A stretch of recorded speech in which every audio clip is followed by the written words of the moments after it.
இந்த உலகத்துல பாத்தீங்கன்னா நிறைய நாட்கள்ல நம்ம யாருடன் பழகிறோம், நம்மளை சுத்தி யார் இருக்கிறாங்க அப்படிங்கிறத வச்சு நம்ம யாருங்கிறத தீர்மானிப்பாங்க. உதாரணத்துக்கு நம்ம பக்கத்துல படிச்சவங்க, பணக்காரங்க, பதவியில் இருக்கிறவங்க இருந்தீங்கன்னா நம்ம மேல இருக்கிற கௌரவமே வேற மாதிரி இருக்கும் இல்லைங்களா? சொந்த பந்தத்துக்குள்ள ஒருவேளை நல்லா சம்பாதிக்கிறோம், நல்ல வேலையில் இருக்கிறோம், காரு வீடு வச்சிருக்கிறோம், இன்னும் பெரிய பணக்காரங்களா நம்மளுடைய ஃப்ரெண்டுனா நம்மளை எப்படி கூப்பிடுவாங்க?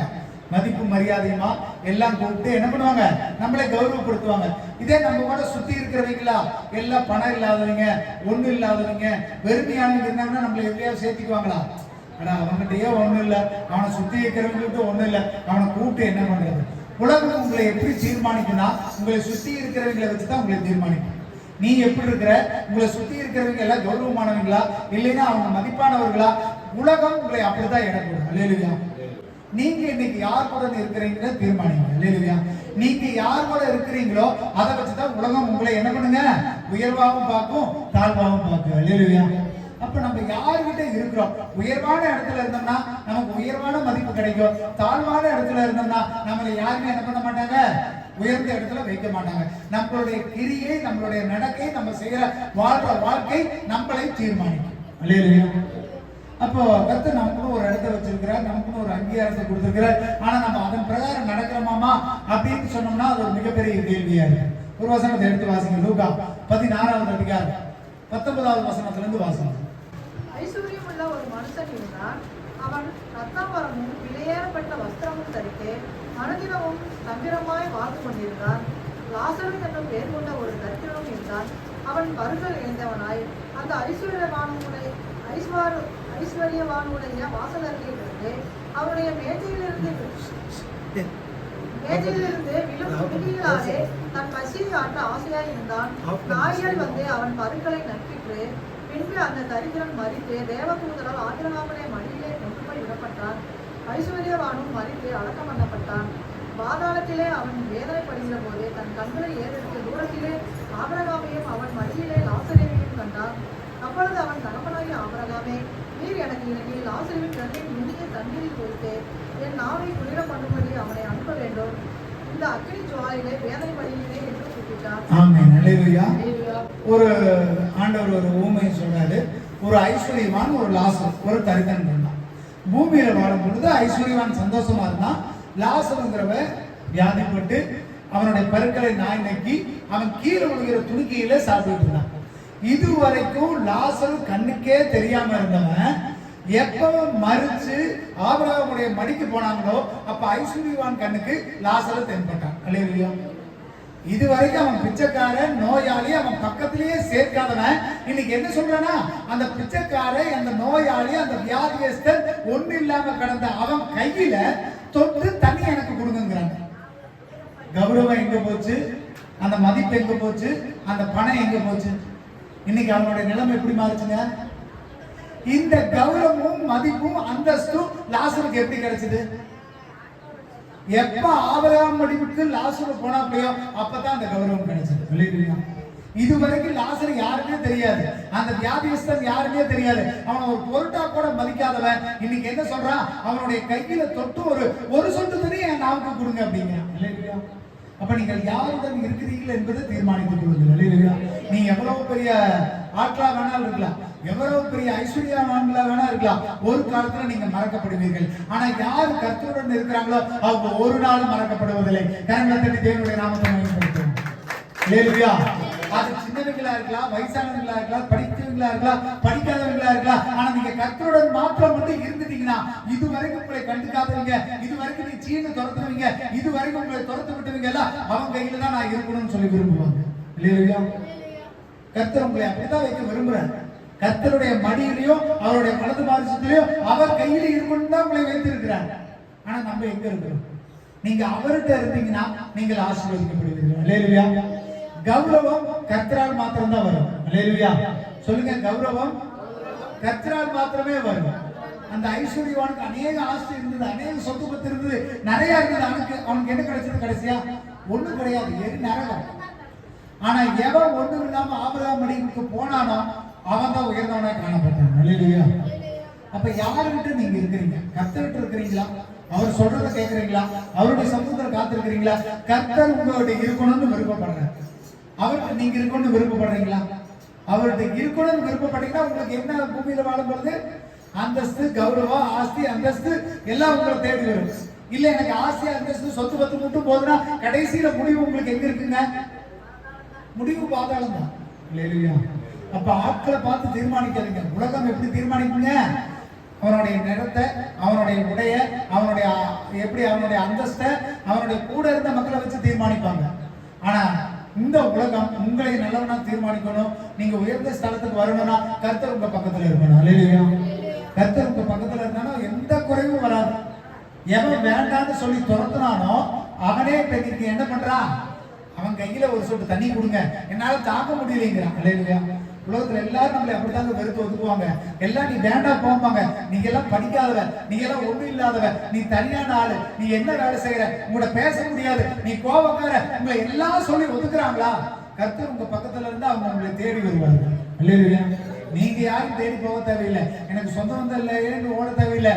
எனக்கு யாரும் இல்லையேன்னு ஓட தேவையில்லை. கர்த்தர் உங்க பக்கத்துல இருக்கிறா அத்தனை பேர் உங்க பக்கத்தில் வருவார்கள். அல்லேலூயா. நம்ம போய் யாரையும் தேடி புடிச்சு கை காலில் விழுவணுங்கிறதுல கர்த்தரை உங்க பக்கத்தில் வைக்க கற்றுக்கொள்ளுங்க. அல்லேலூயா. கர்த்தர் அதைத்தான் விரும்புகிறேன். உங்க பக்கத்துல இருந்து உங்களுக்கு கௌரவம் கொடுத்து உங்களை உயர்த்துவது யாருடைய வேலை? உங்களை தாழ்த்தி உங்களை ஒண்ணுமில்லாம பண்றது யாருடைய வேலை? சாத்தானுக்கு அதாக்கு வேலை. சாத்தானுக்கு ரொம்ப பிடிச்சதே என்ன தெரியுமா? நம்ம சந்தோஷமா இருந்தா சாத்தானுக்கு பிடிக்காது. நம்ம எதிரிக்கு என்னங்க பிடிக்கும்? நீங்க நல்லா இருக்கிறது பிடிக்குமா? உங்க ஆப்போசிட்ல இருக்கிற எதிரி நீங்க திடீர்னு ஒரு 3 மாடி கட்டடம் கட்டி நல்ல கார் வாங்கினா அவன் சந்தோஷப்படுவானா? என்ன பண்ணுவான்? பயங்கர பொறாம. சத்ருவுக்கு அப்படிதான். நீங்க சிரிச்சிட்டீங்கன்னா போச்சு. சிரிச்சிட்டியா நீங்க இரு, கொஞ்சம் நல்ல தண்ணி போட்டா போதும். நல்ல தண்ணி போடுறியா நீ? வாரம் ஃபுல்லா வேலைக்கு போறியா? ஓ நல்லா ஜோப் பண்ற, வேலைக்கு போற, ஏதோ ஒண்ணு பண்ணு. சத்ருவுக்கு தெரிஞ்ச விஷயமே என்ன தெரியுமா? நீங்க சந்தோஷமா இருக்க கூடாது, நீங்க கவலைப்பட்டுக்கிட்டே இருக்கணும், நீ கஷ்டப்பட்டுக்கிட்டே இருக்கணும், நீங்க முன்னேறவே கூடாதுங்கிறத சத்ருவுடைய வேலை. என்னாரும் கஷ்டத்திலேயே, என்னாரும் யோசனையிலேயே, என்னாரும் சிந்தனையிலேயே, என்னாரும் குழப்பத்திலேயே சுத்த விட்டுக்கிட்டு இருப்பான். நீங்க பைத்தியம் பிடிச்ச மாதிரி சுத்தறது உங்களுக்கு ஆனந்தம். அப்படியே உங்க பின்னாடியே சுத்துவான். ஓ சுத்து இன்னும் கொஞ்சம் தலை சுத்துங்க, இன்னும் கொஞ்சம் டென்ஷன் ஆகு, கோபப்படு, வீட்டுக்குள்ள சத்தம் போடு, அழுவி ஒப்பாரி வைக்கிறதா சத்ருவுடைய வேலை. ஆனா கர்த்தர் உங்களுக்கு கஷ்டத்துல எல்லாம் ஆனந்த கழிப்பாய் மாற்றுவார். அல்லேலூயா. இனிமேல் பொழுதுங்க ஆண்டவருக்கு 1 செகண்டுங்க. சத்ரு வந்து உங்களை என்ன வேணா பண்ணலாம்னு நினைப்பா. ஆண்டவருக்கு 1 செகண்ட் போதும் உங்க நிலைமை தலைகீழாக அவரால் மாற்ற முடியும். அல்லேலூயா. அப்ப பிரச்சனை கொண்டு வரது யாருடைய வேலை? ஆண்டவருக்கு அது வேலையே கிடையாது. ஆண்டவருக்கு அது என்ன தெரியுமா ஆசை? நீங்க சந்தோஷமா இருக்கணும், நீ மகிழ்ச்சியா இருக்கணும். உங்களை படைச்சதே அதுக்கு தாங்க படைச்சாரு. நீங்க கவலைப்பட்டு கண்ணீர் விடுறதுக்காக ஆண்டவர் படைச்சாரா? கிடையவே கிடையாது. ஆனா சத்ரு என்ன பண்ணுவான்? ஏதோ ஒண்ணு பண்ணுவான். அவன் பண்றதை நம்மளால கண்டுபிடிக்கவே முடியாது, நம்மளால யோசிக்கவே முடியாது. ஏதோ ஒரு வகையில குழப்பத்தை கொண்டு வந்து மன நிம்மதியை கெடுத்து கொடுவான். இல்லையா? அப்ப நமக்கு பிரச்சனை எப்ப வரும்னு சொல்லுங்க பார்க்கலாம். நமக்கு எப்ப போராட்டம் வரும் சொல்லுங்க? சரி பொதுவா சொல்லுங்க, எப்ப உங்களுக்கு பிரச்சனை வரும்? வேதாந்தத்துல தாண்டி பொதுவான வாழ்க்கையில எப்ப பிரச்சனை வரும்? யூத் ஏதாவது சொல்ல முடிஞ்சுன்னா பிரச்சனைங்கிறது எப்ப வருங்க? கவனக்குறைவு. இல்லைன்னா ஒன்றும் சொல்ல போனோம்னா பாத்தீங்கன்னா, நமக்கு எது இல்லாத போது, ஏதாவது கஷ்டத்துல இருக்கும் போது, கவலையில இருக்கும் போது, அப்படி ஏதாவது பிரச்சனைகள் வருவதற்கு வாய்ப்புகள் அதிகம். காசு பணம் இல்லாத போது, இல்லைன்னா எங்கேயாவது போய் வரும் பொழுது கவலை ஈஸியா வரும். ஆனா கிறிஸ்துவர்களுக்கு கவலை எங்கிருந்து வரும்? பகையினால கவலை உண்டாக்குறவர் இல்ல. எடுத்து வாசிங்க உபாகமம் 28வது அதிகாரம் 47வது வசனம் 48வது வசனம் வாசிங்க. சகலமும் பரிபூரணமாய் இருக்கையில் நீ மனமகிழ்ச்சியோடும் களிப்போடும் உன் தேவனாகிய கர்த்தரை சேவியாமற் போனது நிமித்தம் சகலமும் குறைவுபட்டு பட்டினியோடும் தாகத்தோடும் நிர்வாணத்தோடும் கர்த்தர் உனக்கு விரோதமாய் அனுப்பும் சத்துருக்களை சேவிப்பாய். அவர்கள் உன்னை அழித்து தீரும் மட்டும் இருப்பு நுகத்தடியை உன் கழுத்தின் மேல் போடுவார்கள். ஆமென். ஹல்லேலூயா. உங்களுக்கு வந்துட்டு எப்படி சொல்றேன்னா பாத்தீங்கன்னா, பிரச்சனை எல்லாம் குறைவா இருக்கும்போது உங்களுக்கு வராது. எப்ப நீங்க நிறைவா இருக்கிறீங்களோ, எப்ப சந்தோஷமா இருக்கிறீங்களோ, எப்ப செல்வ செழிப்பா இருக்கிறீங்களோ, அப்பதான் உங்களை தேடி என்ன வரும்? இல்லாதவங்க கிட்ட எதுவும் வராது. எல்லாம் யாருக்கிட்ட இருக்குதோ அவங்ககிட்ட தான் வரும். ஒரு 100 ரூபாய் கையில வச்சிருக்கிறோம்னு சொன்னோம்னு வச்சுங்க, யாராவது வந்து கேட்டு கொடுக்கலன்னா அப்பதான் பிரச்சனை ஆரம்பிக்கும். இதுவே எது இல்லாம இருக்கு பாருங்க, அவங்ககிட்ட என்னடா கேட்கறது, அவங்ககிட்டயே காசு இல்ல, விட்டு தொலைலான்னு விட்டுருவாங்க. இப்ப பிரச்சனை எங்க தெரியுமா ஆரம்பிக்குது? எல்லாம் நிறைவா இருக்கும் பொழுதுதான் பிரச்சனை வருது. இல்லையா? அப்ப நிறைவா இருக்கும் பொழுது நீங்க ஜாக்கிரதை உள்ளவர்களா இருங்க. நான் சௌரியமா இருக்கிறேன், சந்தோஷமா இருக்கிறேன், ஆஸ்தி அந்தஸ்து இருக்குது, பணம் பொருள் இருக்குதுன்னா நீங்க சந்தோஷப்படாதீங்க, நீங்க ஜாக்கிரதை உள்ளவர்களா இருங்க. அல்லேலூயா. ஏன்னா பிரச்சனை முதலாவது யாருக்கு தான் வரும்? எல்லாம் இருக்கிறவனுக்கு தான் வரும். காரணம் என்ன தெரியுமா? ஆண்டவர் எல்லாத்தையும் கொடுத்துட்டாரு. உங்ககிட்ட சௌக்கியமாரு, சந்தோஷமாரு, சுகத்தை கொடுத்து, பணத்தை கொடுத்து, பொருளை கொடுத்து, பிள்ளைகள் குழந்தைகளை கொடுத்து, பேர பிள்ளைகளை கொடுத்து, எல்லாம் கொடுத்து நீங்க ஆண்டவரை தேடாம போயிட்டீங்கன்னா அப்பதான் உங்களுக்கு என்ன வருதா? ஆண்டவர் உங்களை குறைவுள்ளவனா வைக்கிறதுக்கு ஆண்டவர் விரும்பல. எல்லாத்தையும் கொடுத்துறாரு. எல்லாத்தையும் கொடுத்ததுக்கு அப்புறம் தேடலைன்னா அது யாருடைய தப்பு? வாரம் 6 நாள் வேலை கொடுத்து 7ஆம் நாள் ஓய்வு சொல்லும் போது அந்த நாள் வேலைக்கு போனா அது யாருடைய தப்பு? அப்ப நம்ம தப்புக்கு நம்ம தான் அனுபவிச்சாங்க. அப்போ ஆண்டவர் சொல்றாரு, உனக்கு பிரச்சனை எப்ப வரும்னா ஆண்டவரா உண்டு பண்றது கிடையாது. ஆண்டவரை தேட வேண்டிய நேரத்துல தேடாமன்றதுனால பிரச்சனை. சகலத்தையும் ஆண்டவர் உங்களுக்கு கொடுத்துட்டாருங்க. ஏவாளு ஆதாம் ஏவாளுக்கு ஏதாவது குறைவா இருந்ததா? பயங்கரமான தோட்டம், செழிப்பான தோட்டம், எல்லாம் இருந்தது, எல்லா வசதியும் இருந்தது. வேணுங்கிறது வெடியால அப்படி இருந்தாங்க, ஜாலியா இருந்தாங்க. கணவன் மனைவி விளையாண்டுக்கிட்டு சந்தோஷமா போயிட்டு நல்லா இருந்தாங்க. கேட்க வேண்டியதை விட்டாங்க, கேட்க கூடாத கேட்டாங்க. அவங்களுக்கு சகலமும் பரிபூர்ணமா இருக்கீல. கர்த்தர் சொல்ற வார்த்தை கேட்காதபடி சாத்தான் சொல்ற வார்த்தையை கேட்டாங்க. இந்த பழம் பாருங்க, பார்வைக்கு எப்படி இருக்குது? இன்பமா இருக்குது. புசிப்புக்கு எப்படி இருக்கு? ஏற்றதா இருக்கும். கண்ணுக்கு எப்படி இருக்குது? கவர்ந்து இழுக்கிற மாதிரி இருக்குது. தேவையா? நம்ம வாழ்க்கையில ஆண்டவர் எல்லாத்தையும் கொடுத்துட்டாருங்க. உங்களுக்கு குறைவுன்னு சொல்றது எதுவுமே உண்மையிலேயே கிடையாதுங்க. கிறிஸ்துவர்களுக்கு குறைவுங்கிறதே கிடையாது. உலகத்துல எத்தனையோ பேர் குறைவா இருக்கிறாங்க. ஆனா நமக்கு எந்த குறைவுகளும் கிடையாது. நம்ம குறைவு இருக்கிறதுன்னு நினைக்கிறதுனால அது நமக்கு குறைவா தெரியுது. கர்த்தர் நமக்கு நிறைவா வச்சிருக்கிறார். சகலமும் பரிபூர்ணப்பட்ட ஏவாள் சர்ப்பத்தினால வஞ்சிக்கப்பட்டார். தேவனை தேட வேண்டிய நேரத்துல தேடல. இந்த வேதாகம் உங்களுக்கு சொல்லப்படுகிறது பாருங்க. சத்துரு எப்படி பிரச்சனை கொண்டு வரான் தெரியுமா? எல்லாம் சொகுசா இருக்கும் போது கொண்டு வருவான். எந்த பிரச்சனையும் இல்ல, எந்த கவலையும் இல்ல, நல்ல வயிறு நம்ம சாப்பிட்டாச்சு, ஏசி போட்டு படுத்தாச்சு, எந்த தொந்தரவும் இல்ல. படுக்கும் போது தான் அந்த தப்பான எண்ணங்கள் சிந்தனைகள் வரும். ஏன் இங்கேயே படுத்துக்கிட்டு இருக்காட்டி ஜாலியா நடந்து போயிட்டு வரலாமே, அப்படியே போய் 4 பேருக்கு பார்த்துட்டு வரலாமே, அதை செஞ்சு பார்க்கலாமே, இதை செஞ்சு பார்க்கலாமே. சத்துரு உங்களை வஞ்சிப்பதற்கு ரொம்ப நேரம் ஆகாது. எப்ப உங்களுக்கு எல்லாம் இருக்குதோ அப்பதான் நீங்க பாதிப்படைய போகிறீர்கள். ஜாக்கிரதையா இருங்க. இல்லையா? சத்துருக்கு எப்ப தெரியுமா நீங்க வேணும்? அடிபட்டு துக்கப்பட்டு கிடக்கும் போது வேண்டாம். யோபு வந்துட்டு பருக்கிற நாய் நக்கும் போது சத்துரு வரல. அவன் எப்ப 10 குமாரத்திகள் வச்சிருந்து, ஆஸ்தி அந்தஸ்து சொத்து பத்து வச்சிருந்து நல்ல சௌரியமானா இருந்தாலும் அப்பதான் பிசாசுக்கு யார் தேவை? யார் தேவை? யோபு தேவை. நீங்க நல்லா இருக்கிறன்னு நினைக்கிறீங்களா? நான் உடல்ல சுகமா இருக்கிறேன்னு நினைக்கிறீங்களா? பணம் இருக்குன்னு நினைக்கிறீங்களா? அப்பதான் சத்துரு உங்களை நல்லா பார்த்துக்கிட்டே இருப்பான். எப்படா இவன் நடுவா? அது பிரச்சனை வர்றதுக்கு காரணம் என்னங்க? நீ சகலமும் நிறைவு பெற்றிருக்கும் போது கர்த்தரை தேடாம போனது நிமித்தம். இது ஒண்ணுதாங்க பாயிண்ட், வேற ஒண்ணுமே கிடையாது. நீ கர்த்தரை தேடாம போயிட்டீங்கன்னா வேலை முடிஞ்சு வச்சு. இதுக்கு மேல சத்துருக்கு கேட்டை யார் தான் ஓபன் பண்றீங்க? என்ன பண்றீங்க? நீங்க அழகா கதவை திறந்து விட்டுட்டு பாப்பா அப்படின்ட்டு வாசல் வழியே நீங்க படுத்துட்டு இருக்கீங்க. எப்ப ஆண்டவர் எல்லாத்தையும் கொடுத்த போது அவர் தேடாம இருக்கிறீங்களோ அப்பவே சத்துரு வர்றதுக்கு அவனுக்கு சாவியும் பூட்டை திறந்து விட்டது நீங்க தான், வேற யாருமே கிடையாது. கர்த்தருக்கு ஒரு நாள் நீங்க கெட்டு போறதும் விருப்பம் இல்லை, நீங்க கஷ்டப்படுறதும் விருப்பம் இல்லை. ஆண்டவர் சகலத்தையும் உங்களுக்கு கொடுத்திருக்கிறாராமா.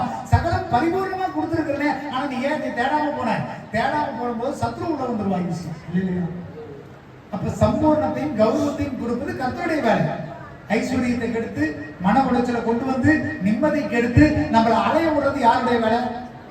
அப்ப நீ சகலமும் இருந்து உனக்கு எல்லாத்தையுமே கொடுத்து அதுக்கு நீ உண்மை உத்தமனா இருந்து கர்த்தரை ஸ்தோத்திரிக்காம நீ மறந்துட்டா சத்ரு வருவதற்கு ஏற்றதா மாறிவிடும் இல்லையா? அப்ப சத்ருவிட்டு இருந்து நம்ம எப்படித்தாங்க தப்பிக்கிறது? சத்ருவுடைய வேலையை என்ன தெரியுங்களா? நம்மளை அவமானப்படுத்துறது, எப்படியாவது கேவலப்படுத்தணும். யாருக்கையாவது இவன் போய் கையை கட்டி நிக்கணும். இவன் மட்டும் என்ன பெரிய இவன் மாதிரி சுத்திட்டு இருக்கிறான், இவன் பெரிய ஆளா, ஓ யாராவது வண்டி போட வச்சிருவான். ஏசியா வண்டி போட வைக்க நினைச்சவங்க சத்ரு நீங்களும் நல்லா ஏமாத்துறோம். சும்மா போய் சாதாரணமா ஒரே தள்ளிடுவான். ஒரே நிமிஷத்துல நம்மளை கீழே வண்டி போட வச்சிருவான். ஒரே நிமிஷத்துல நம்மளை பாவம் பண்ண வச்சிருவான் இல்லையா? அப்ப சத்ருவுடைய வேலையை என்ன தெரியுமா? நீங்க கேவலப்பட்டு போகணும், ஒருத்தருக்கு அவமானப்பட்டு போகணும், ஒருத்தருக்கு அசிங்கப்பட்டு போகணுங்கிறதா சத்ருவோட முழுமையான நோக்கமே. ஆனா கர்த்தர் ஒரு நாள் அதை விடவே மாட்டார் இல்லையா? கர்த்தருக்கு நீங்க அவமானப்படுறது சங்கடப்படுறது கர்த்தருக்கு விருப்பமே கிடையாது. ஆண்டவருடைய பிள்ளைங்க நீங்க ராஜாக்கள் போல இருக்கணும், கௌரவமா இருக்கணும், தலையை உயர்த்தி நிற்பதான் ஆண்டவருக்கு தேவை இல்லையா? அதுக்கு கர்த்தரை தேடுவது முதலாவது நம்ம மேல விழுந்த கடமை இல்லையா? அப்ப கர்த்தரை தேடுவதை கர்த்தர் விரும்புகிறார். கர்த்தர் எல்லாம் கொடுத்தோன்னே நீங்க மறந்துட்டு ஓடிடக்கூடாது. எப்பெல்லாம் நமக்கு அதிக ஆஸ்தி சொத்து பத்து இருக்குதோ, மனசுல சந்தோஷ சமாதானம் இருக்குதோ, ஜெபம் பண்ணிக்கிட்டே இருக்கணும். ஏன்னா சத்துரு நல்லா இருக்கும் பொழுதுதான் வந்து ஏதோ ஒண்ணு பண்றாங்க இல்லையா? உங்களை அவமானப்படுத்த விரும்புவது சத்துருவின் நோக்கம். கர்த்தர் ஒரு நாள் விட மாட்டார். வாசிங்க யோவான் 2வது அதிகாரம் 1வது வசனத்திலிருந்து வாசிங்க.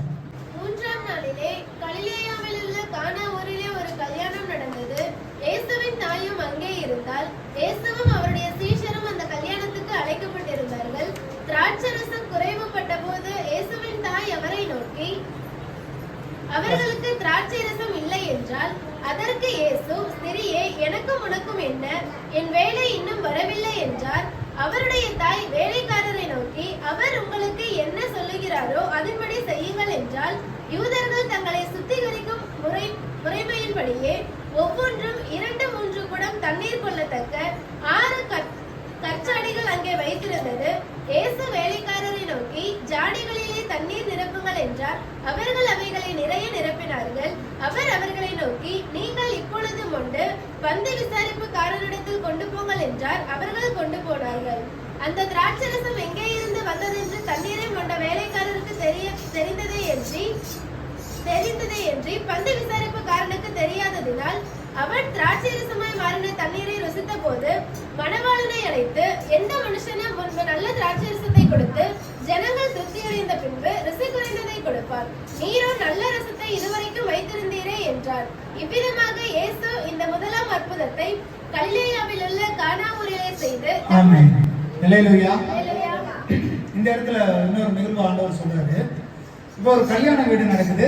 அந்த கல்யாண வீட்டுல பாதியில என்ன ஆயிடுச்சுங்க? திராட்சை ரசம் தீர்ந்து போயிடுச்சு. இப்போ ஒரு ஒரு அவமானமும் ஒரு சங்கடம், ஒரு தலைமுடிவு ஏற்படுது. வரவங்களுக்கு திடீர்னு சோறு இல்லைன்னு சொன்னா அவங்களுக்கு எப்படி இருக்குங்க?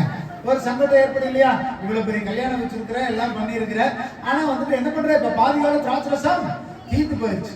ஒருவன் கஷ்டப்படுவதற்கோ அவமானப்படுவதற்கு ஏற்ற ஒரு சூழ்நிலை ஏற்படுது. 2வது வசனத்துல சொல்லப்படுகிறது, இயேசுவும் அவருடைய சீசர்களும் எங்க அழைக்கப்பட்டிருந்தாங்களா? அந்த கல்யாண விருந்துக்கு அழைக்கப்பட்டிருந்தார்கள். அல்லேலூயா. இப்ப இயேசு அந்த இடத்துல எங்க இருக்கிறாரு? அந்த கல்யாண வீட்டுல இருக்கிறார். 4வது வசனத்துல சொல்லப்படுகிறது, அந்த தாய் வந்துட்டு என்ன சொல்றாங்க? இயேசு என்ன சொல்றாரோ அதை செய்யுங்க, திராட்சை ரசம்லாம் தீர்ந்து போயிடுச்சு. ஆனா இயேசு சொல்றாரு, இன்னும் என் வேலை வரவே இல்லையே அப்படிங்கிறாரு. அல்லேலூயா. ஆனாலும் 8வது வசனத்துல என்ன நடக்குதுன்னு பாத்தீங்கன்னா, தண்ணியை திராட்சை ரசமா மாத்தி கொண்டு போய் கொடுக்குறாங்க. அது மதுரமாய் மாறிடுச்சு. கர்த்தர் நேரங்காலம் பார்த்து உங்களுக்கு உதவி செய்ய வரவே மாட்டார். ஒருவேளை அவருடைய அழைப்பு, ஒருவேளை தரிசனம் வேறவா இருக்கலாம். அந்த வார்த்தைக்கு ஏன் அவ்வளவு முக்கியத்துவம் கொடுத்தாருன்னு தெரியல. அவர் அற்புதம் செய்தா பூமிக்கு வந்தார், அதிசயம் செய்தா பூமிக்கு வந்தார். ஆனா அந்த வார்த்தைக்குள்ள ஏதோ மிகப்பெரிய ரகசியம் அடங்கி இருக்கு. அதை இன்னும் ஆண்டவர் வெளிப்படுத்தினா நான் சொல்லித்தரேன். இன்னும் என் வேலை வரலைங்கிறார். ஒரு அற்புதத்தை செய்வதற்கு ஆண்டவர் என்ன பண்றாரு? அவருடைய தரிசனம் வேற எதுவோ இருந்திருக்கு, வேற ஏதோ காரியத்துக்காக அவர் பூமிக்கு வந்திருக்கிறார். இல்லைன்னா அந்த வார்த்தையை அவர் சொல்லி இருக்க மாட்டார். இருந்தாலும் சொல்றாரு பாருங்க, என் வேலை வரலைன்னாலும் பரவாயில்ல, நீங்க என்ன ஆயிடக்கூடாது? அந்த இடத்துல வெட்கப்பட்டு போய்விடக்கூடாது, நீ அவமானப்பட்டு போயிடக்கூடாது. உங்களை அவமானப்பட ஆண்டவர் விட மாட்டார். இல்லையா? சொல்லுங்க, நான் அவமானப்பட கர்த்தர் ஒருபோதும் விட மாட்டார். நீங்க கெட்டு போவது, அவமானப்படுவது, சங்கடப்படுவது, கைகட்டி நிற்பது, தலைமுடிவதை கர்த்தர் ஒரு நாளும் விரும்புவதில்லை. அல்லேலூயா. அதுக்கு அவர் நேரங்காலம் பார்க்கறதே கிடையாது. அல்லேலூயா. உங்களுக்கு உதவி செய்யணும்னா அவர் ஓடி வருகிறவராக இருக்கிறார். அவருக்கு நேரம் காலம் பார்த்து இடம் பொருள் ஏவல் பார்த்துலாம் செய்யறது கிடையாது. மனுஷன் நல்லவன் கெட்டவன் பார்த்து செய்வான். ஆண்டவருக்கு எதுவுமே தேவையில்லை. நீங்க அப்பா பிதாவேன்னு கூப்பிட்டா போது, நீ ஆண்டவரை செய்யணும் ஒரு வார்த்தை சொல்லிட்டா போது, அவர் இறங்கி வந்து செய்யற ஆண்டவர் சட்டை வைத்திருக்கிறார். அல்லேலூயா. அவர் ஒரு நாளும் உங்களை அவமானப்படுத்த விட மாட்டாருங்க. அது மிகப்பெரிய கடலா வேணா இருக்கலாம், கடல் போல துன்பமா இருக்கலாம். பேதுரு நடுக்கடல்ல போயிட்டு இருக்கும் பொழுது எல்லாம் பாத்தீங்கன்னா பயங்கரமான கடல் கொந்தளிப்பு, பயங்கரமான அமிழ்த்தக்கதான ஒரு கொந்தளிப்பு. கர்த்தர் கடலின் நடுவே நடந்து வந்தார். அல்லேலூயா. அவர் சூழ்நிலையை பார்த்து நிக்க கிடையாது. பயங்கரமான வனாந்தரம். இஸ்ரவேல் ஜனங்கள் பிரயாணம் பண்ணும்போது எல்லா வனாந்தரத்துக்குள்ளேயும் போயிட்டு வந்தாங்க. கர்த்தர் அந்த இடத்துல இருந்தார். அல்லேலூயா. பயங்கரமான அக்னி, 7 மடங்கு சூடாக்கப்பட்ட அக்னி.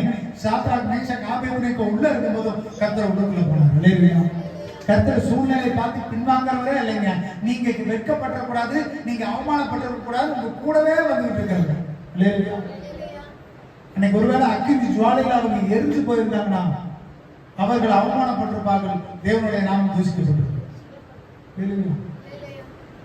ஒருவேளை கடல் கொந்தளிக்கும் பொழுது நம்ம அழிஞ்சு போயிருந்தோம்னு சொன்னோம்னா, எல்லாத்து வாழ்க்கையிலும் போராட்டம், எல்லாத்து வாழ்க்கையிலும் பிரச்சனை, நம்ம எப்படா அழிவுன்னு சுத்தி இருக்கிறவங்க பார்த்துக்கிட்டே இருக்கிறோம். ஆனா அந்த கொந்தளிப்பின் மத்தியில் நடந்து வருகிறவர் கர்த்தர். அல்லேலூயா. உங்க வாழ்க்கையில பிரச்சனை, போராட்டம் இருக்குதாங்க செய்யும். ஆனா அதுக்கு நடுவான கர்த்தர் வந்து உங்களை காக்க வல்லவராக இருக்கிறார். அல்லேலூயா. எல்லா தடைகளும், எல்லா போராட்டங்களும் நிர்மூலமாக்கப்படும். எப்பங்க? கர்த்தர் அந்த இடத்துல அழைக்கப்பட்டிருந்தார். கர்த்தர் ஒரு மேல உங்க வாழ்க்கைக்குள்ள இருந்தா, கர்த்தர் உங்களோட இருந்தாருன்னு சொன்னா உங்களுக்குள்ள எந்த அவமானமும் கிடையாது, எந்த வெட்கமும் கிடையாது, எந்த அசிங்கமும் கிடையாது. அல்லேலூயா. அப்ப நான் ஒரு நாள் அவமானப்பட்டு போக கூடாதுன்னு சொன்னா கர்த்தர் எங்க இருக்கணுங்க? கர்த்தர் உங்கள் பக்கத்துல இருந்தா ஒரு நாள் வெட்கப்பட்டு போக மாட்டீர்கள். அல்லேலூயா. சொல்லுங்க, கர்த்தர் என் பக்கத்தில் இருந்தால் நான் ஒருபோதும் வெட்கப்பட்டு போக மாட்டேன். உங்களை கேவலப்படுத்துவது, அவமானப்படுத்துவது, துக்கப்படுத்துவது சத்துருடைய வேலை. ஆனா எப்பெல்லாம் ஆண்டவர் நோக்கி வேண்டி விண்ணப்பம் பண்றீங்களோ கர்த்தர் வந்து உங்களை மீட்டு பாதுகாத்து அதுல இருந்து தப்பி விட்டு வல்லவராயிருக்கிறார். அல்லேலூயா. அப்ப கர்த்தரால கூடாத காரியங்கள் ஒன்று இருக்குதுங்களாங்க. அப்ப கர்த்தருடைய சமூகத்துல நம்ம காத்திருக்கிறது மிகவும் அவசியம். அல்லேலூயா. அப்ப சரி, நான் இந்த எல்லா காரியங்களும் நான் பெற்றுக்கொள்ளணுமே, அதை எப்ப செய்யணும்? அதாவது எல்லா விஷயங்களையுமே அதனது நேரத்துல தான் நம்ம செய்யணும் இல்லைங்களா? அவமானப்படக்கூடாது, அசிங்கப்படக்கூடாதுன்னா செய்ய வேண்டிய நேரத்துல சரியா செய்யணும் இல்லையா? ஒருவேளை திராட்சரசை இன்னைக்கு தீர்ந்து நாளைக்கு சாயந்தரம் வாங்க தரணும்னு சொல்லியிருந்தா எப்படி இருக்குங்களா? எந்த விஷயத்தையும் அதனது காலத்துல அதனது நேரத்துல செய்யணும். தாமதிச்சு செய்யறதுல ஏதாவது பிரயோஜனம் இருக்குதுங்களா? ஒண்ணுமே கிடையாது. அப்ப கர்த்தரை தேட வேண்டிய தக்க சமயத்துல நீங்க என்ன பண்ணுங்க, அவரை தேடுங்கள். அப்பதான் அவர் உங்களுக்கு தென்படுவார். அல்லேலூயா. 1 ராஜாக்கள் 19ஆம் அதிகாரம் 19ஆம் வசனத்திலிருந்து 21ஆம் வசனம் வரைக்கும் வாசிங்க. அப்படியே அவன் அவ்விடம் விட்டு புறப்பட்டு போய் 12 ஏர் பூட்டி உழுத சாப்பாத்தின் குமாரனாகிய எலிசாவை கண்டான். அவன் 12ஆம் ஏரை ஓட்டிக் கொண்டிருந்தான். எலியா அவன் இருக்கும் இடம் மட்டும் போய் அவன் மேல் தன் சாலை போட்டான். அப்பொழுது அவன் மாடுகளை விட்டு எலியாவின் பிறகே ஓடி, நான் என் தகப்பனையும் என் தாயையும் முத்தம் செய்ய உத்தரவு கொடும், அதற்கு பின் உம்மை பின்தொடர்வேன் என்றான். அதற்கு அவன், போய் திரும்பி வா, நான் உனக்கு செய்ததை நினைத்துக்கொள் என்றான்.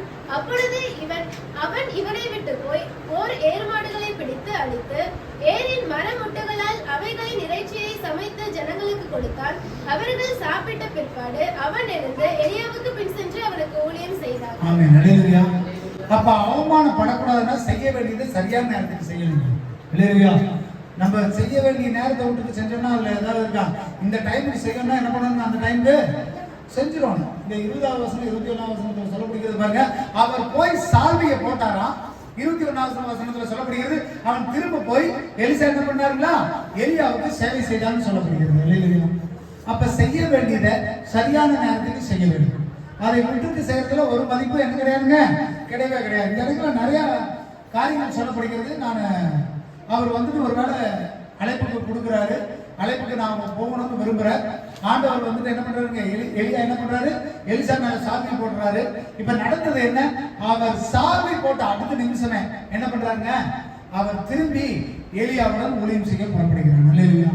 எப்ப உங்க மேல சால்வை விழுந்துருச்சோ, எப்ப நீங்க ரட்சிப்புங்கிற கேடகத்துல வந்துட்டீங்களோ, எப்ப ரட்சிக்கப்பட்டு ஞானஸ்நானம் எடுத்துட்டீங்களோ, அப்பவே நீங்க ஆயத்தமாக்கப்பட்டீங்க. நான் இன்னைக்கு வர்றேன், நாளைக்கு வர்றேன், அப்புறம் வரேன்னு குடும்பத்தை பார்த்து, பிள்ளையை பார்த்து, வேலையை பார்த்து ஆண்டவர் ஒதுக்கிட்டே போனீங்கன்னா உங்களுக்கு என்ன கிடைக்காதுங்க. இதுக்கு முன்னாடி சொன்னது போல அவமானத்துல இருந்து உங்களால தப்பிக்க முடியாது, சத்துரு சோதிக்கிறதுல இருந்து உங்களால தப்பிக்க முடியாது, உங்களால என்ன பண்ண முடியாதுங்க, எல்லா இடங்களையும் நம்மளால தப்பிச்சு வெளியே வரவே முடியாது. சத்துரு ஈஸியா நம்மள என்ன பண்ணிடுவான், வஞ்சிச்சு போட்டுருவோம். ஆண்டவருடைய மடியில உட்காரணும், அவருடைய மனித வாரிசுல உட்கார்ந்தாதான் உங்களுக்கு கௌரவம், அப்பதான் உங்களுக்கு மதிப்பு.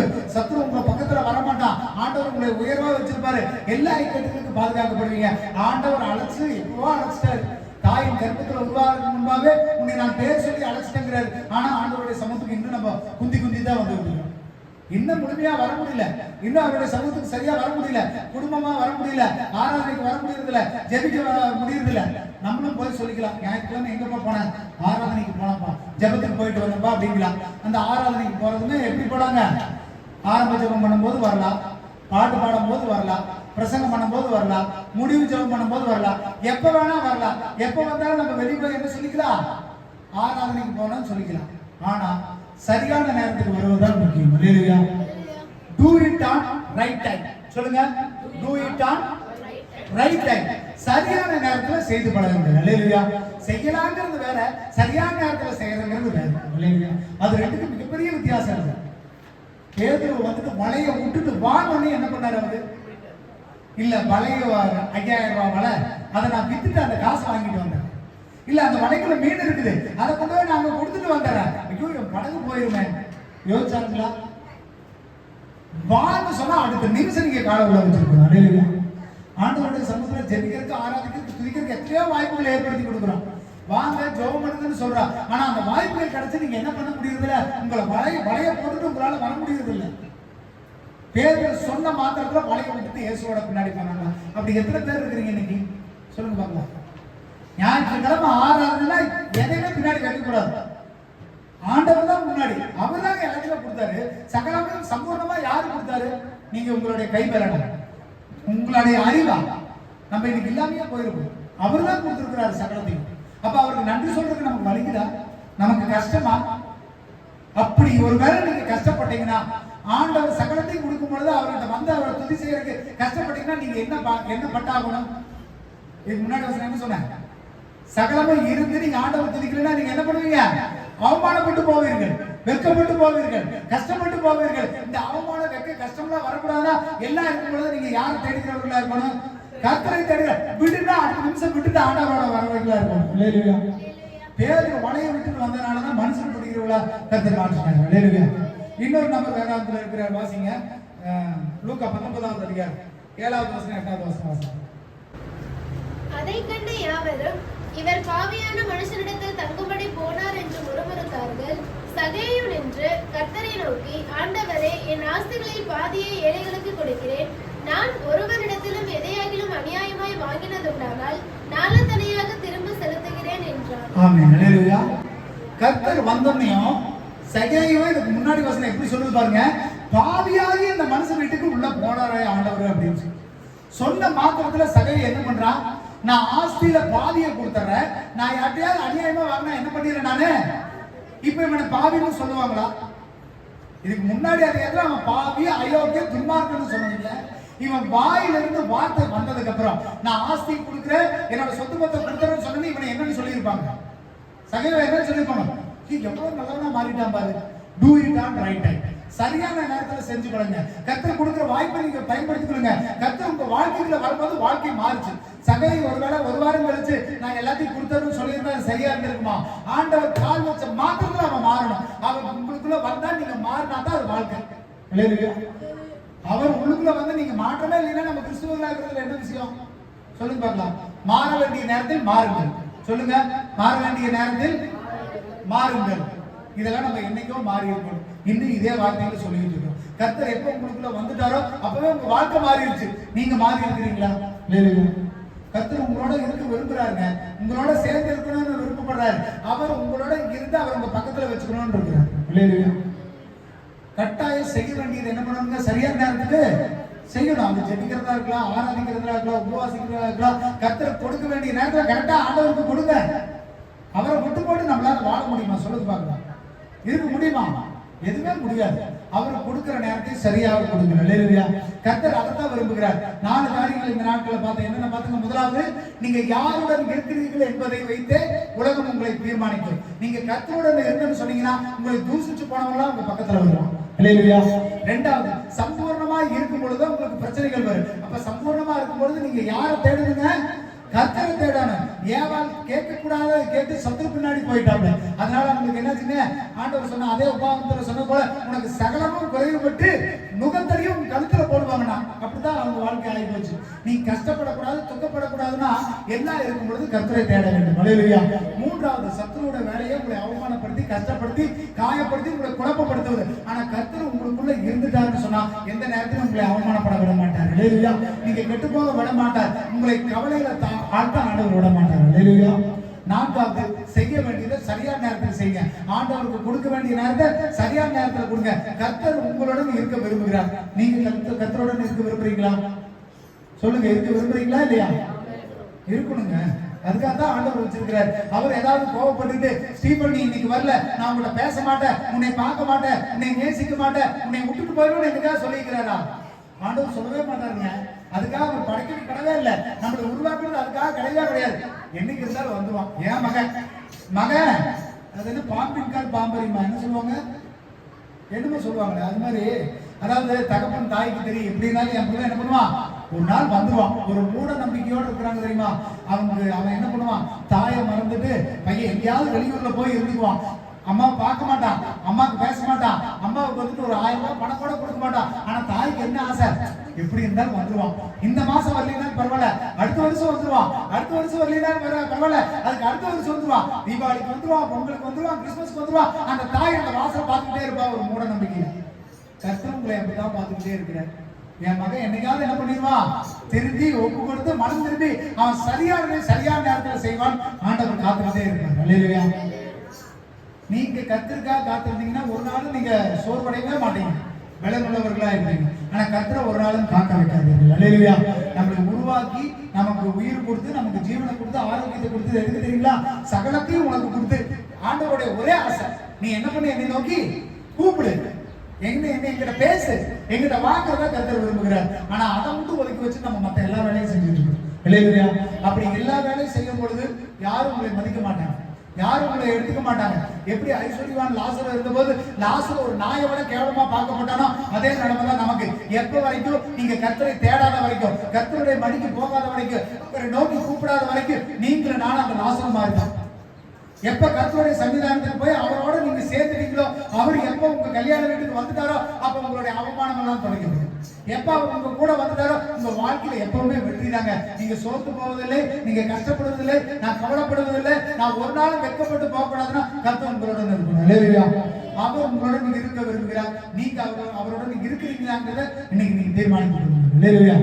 அவர் நம்ம கூட இருந்தா மட்டும்தான் என்னைக்குமே வெற்றி. அல்லேலூயா. அவர் இல்லாத வாழ்க்கையில ஒரு நாள் வெற்றி பார்க்க முடியாது. அவமானம், கேவலம், சங்கடம், அசிங்கம், மனக்குழப்பம் தான். அதுக்கு எல்லாம் வரக்கூடாதுன்னா நீங்க யாரை தேடணும்? கர்த்தரை தேடுகிறவருக்கு ஒரு நன்மையும் அதுல எல்லாமே வந்துருச்சு. அந்த ஒரு நன்மைங்கிறது எல்லாமே வந்துருச்சு, அதுல இல்லாததே ஒண்ணும் கிடையாது. அல்லேலூயா. கர்த்தரை தேடுங்கள், ஆசீர்வதிக்கப்படுவீர்கள். அல்லேலூயா. எல்லாம் எழுந்து நிற்போம். நல்ல கர்த்தாவே உம்மை ஸ்தோத்திரிக்கிறோம், துதிக்கிறோம். ஆசீர்வதிக்கப்பட்டதான ஆண்டவரே, நல்ல ஓய்வு நாளுக்காக உங்களுக்கு நன்றி செலுத்துகிறேன். ஆண்டவரே, இந்த கேட்ட சத்தியத்தின் பிரகாரம் கர்த்தாவே நாங்கள் உம்மை தேடுகிறவர்களா மாறட்டும் ஆண்டவரே. நாங்கள் நீர் ஒருபோதும் எங்களுக்கு எந்த குறைவுகளும் வைப்பதில்லை ஆண்டவரே. ஆனால் நாங்கள் எப்பொழுதும் குறைவுள்ளவர்களா ஆண்டவரே ஸ்தோத்திரம். நாங்கள் உலகத்தை பார்த்துக்கிட்டு, உலக ஐஸ்வர்யத்தை பார்த்துக்கிட்டு உண்மை விட்டு ஒதுங்கி போயிடுற ஆண்டவரே. ஆனா கர்த்தர் ஆண்டவரே சகலத்தையும் நேர்த்தியா செய்கிற கர்த்தர், சகலத்தையும் நன்மையா செய்கிற கர்த்தர். கர்த்தர் எல்லா தடைகளுக்கு, இக்கட்டுகளுக்கு, போராட்டங்களுக்கு விலக்கி பாதுகாத்து ரட்சிக்கிறவர் நீர் ஒருவர் தான் ஆண்டவரே. கர்த்தர் இப்படி எங்களை பாதுகாத்து தயவுக்காக நன்றி. வந்த பிள்ளைகள் ஒவ்வொருவரும் பேர் பேராக கொடுத்து ஆசீர்வதிங்க. தேவ சமாதான, கிருபை, சந்தோஷம், தயவு ஒவ்வொருவரும் மேல இருக்குது. கர்த்தர் பெரிய காரியங்கள் செய்யுங்க. மாலையில் நடக்கிறதான 2ஆம் ஆராதனை பொறுப்படுத்திக் கொள்ளுங்க. தேவ பிரசனம் தாங்கி நடத்தும். வந்தவர்கள் யாரும் வெறுமையா திரும்பி போகாதபடி தேவ சமாதானம், சந்தோஷம், ஐஸ்வர்யம், சுகம் ஆண்டவரை அவர்கள் கடந்து செல்லட்டும் ஆண்டவர். இயேசு கிறிஸ்துவின் நாமத்தினால ஆண்டவரே இவர்கள் வாழ்த்துகிறோம். இவர்கள் ஆசீர்வாதமா இருக்கட்டும். தேவ சமாதானம் கடந்து செல்லட்டும். பாதுகாத்துக் கொள்ளுங்க, ஆசீர்வதிங்க. இயேசு மூலம் ஜெபிக்கிறோம், நல்ல பிதாவே. ஆமென். அல்லேலூயா, அல்லேலூயா, அல்லேலூயா.